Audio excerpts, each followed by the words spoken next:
మీ business ఏదైనా మీ ఊర్లో promotion చేయాలంటే అది సుమన్ టీవీతోనే సాధ్యం. ఇప్పుడే సంప్రదించండి.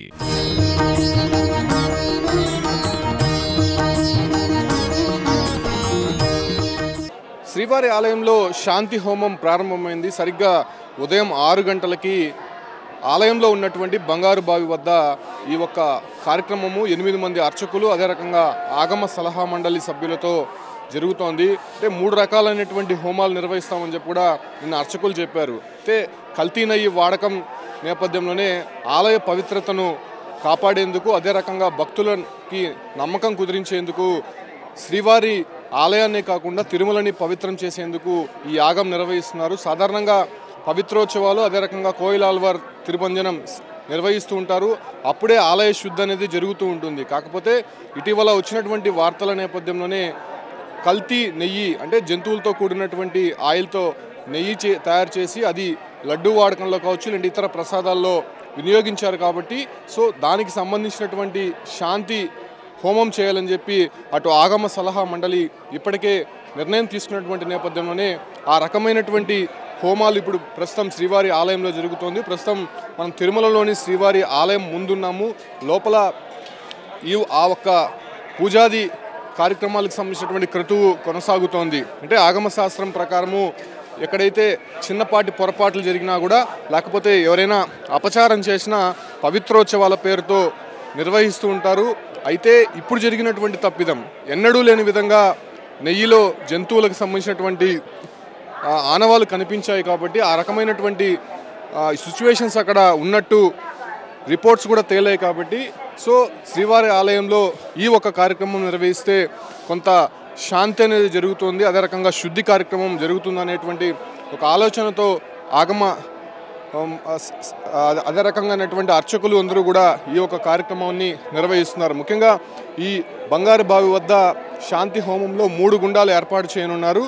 3 గుండాల్లో కూడా వాస్తు, సభ్యము, పౌండరీకం అనేటువంటి 3 హోమాలు నిర్వహించబోతున్నారు. అంటే ఉదయం 6 గంటల నుంచి 10 గంటల వరకు 4 గంటల పాటు ఈ ఒక్క హోమ కార్యక్రమం అనేది జరగబోతోంది. టీటీడీ అధికారులతో పాటు ఈ ఒక్క అర్చకులు అదే రకంగా ఉన్నటువంటి ఆగమ సలహా మండలి పెద్ద జీఎం గారు, చిన్న జీఎం గారు కూడా ఈ ఒక్క హోమ కార్యక్రమంలో పాల్గొన్నట్టు తెలుస్తోంది.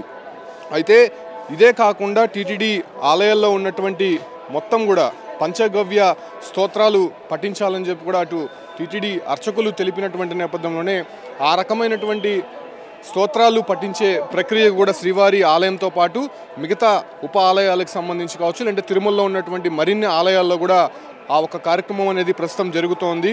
అయితే వచ్చినటువంటి ప్రసాదంకి సంబంధించి కావచ్చు లేదంటే లడ్డూ పోట్లో ఈ ఒక్క అన్నప్రసాదానికి సంబంధించినటువంటి ప్రక్రియ ఎక్కడైతే జరుగుతూ ఉంటుందో ఆ ప్రాంతాల్లో అంతా కూడా ఈ ఒక్క పంచగవ్య స్తోత్రం అనేది ప్రస్తుతం పఠిస్తున్నటువంటి పరిస్థితి. అంటే ఇప్పుడు ఈ ఒక్క 3 రకాలైనటువంటి హోమాలు ఏవైతే జరుగుతున్నాయో ఆ హోమాలు నిర్వహించిన తర్వాత ఆ ఒక శుద్ధి జలం ఏదైతే ఉంటుందో ఆ జలాన్ని మొత్తం కూడా శ్రీవారి పోర్టుతో పాటు మరి ఇతర ప్రాంతాల్లో అంటే శ్రీవారి ఆలయం నలుదిక్కులా కూడా ఆ ఒక్క నీరు చల్లే ప్రయత్నం అయితే చేయబోతున్నారు. దాంతోపాటు కూడా ఈ ఉప ఆలయాలు ఏదైతే ఉన్నాయో ఆలయాల్లో మొత్తం కూడా కంప్లీట్గా ఈ ఒక్క ప్రక్రియ అనేది ప్రస్తుతం కొనసాగబోతోంది. ఈ రకమైనటువంటి హోమం అనేది ప్రస్తుతం శ్రీవారి ఆలయంలో కంటిన్యూ అవుతోంది.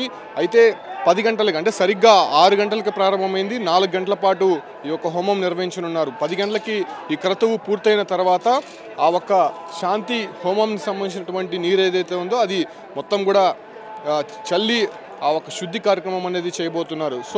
ఇప్పటికే జరిగినటువంటి తప్పిదం నేపథ్యంలోనే కంప్లీట్గా దాన్ని శుద్ధి చేయాలి, అదే రకంగా సంప్రోక్షణ చేయాలన్నటువంటి అక్కడ అర్చకులు ఇచ్చినటువంటి సూచన మేరకు ఈ కార్యక్రమం అనేది టీటీడీ నిర్వహిస్తోంది. అయితే ఇక మీదట ఆ తప్పిదం జరగదు. ఎందుకంటే నెయ్యిలో వచ్చినటువంటి శాంపుల్స్ నేపథ్యంలోనే అవి చెప్పలేనంత విధంగా అంటే భక్తుల మనోభావాలు ఏ విధంగా దెబ్బతిన్నాయో మనం అర్థం చేసుకోవచ్చు. ఈ క్రమంలోనే కంప్లీట్గా దానికి సంబంధించినటువంటి పూజాది కార్యక్రమాలు నిర్వహిస్తే ఆ రకమైనటువంటి దోషాలన్నీ కూడా పోయి మళ్ళీ ఆలయ పవిత్రత పునఃప్రారంభమవుతుందని చెప్పి ఆలోచనతో ఈ యొక్క హోమం అయితే ప్రస్తుతం నిర్వహిస్తున్నారు. ప్రస్తుతం శ్రీవారి ఆలయంలో ఆ క్రతువు అనేది జరుగుతోంది.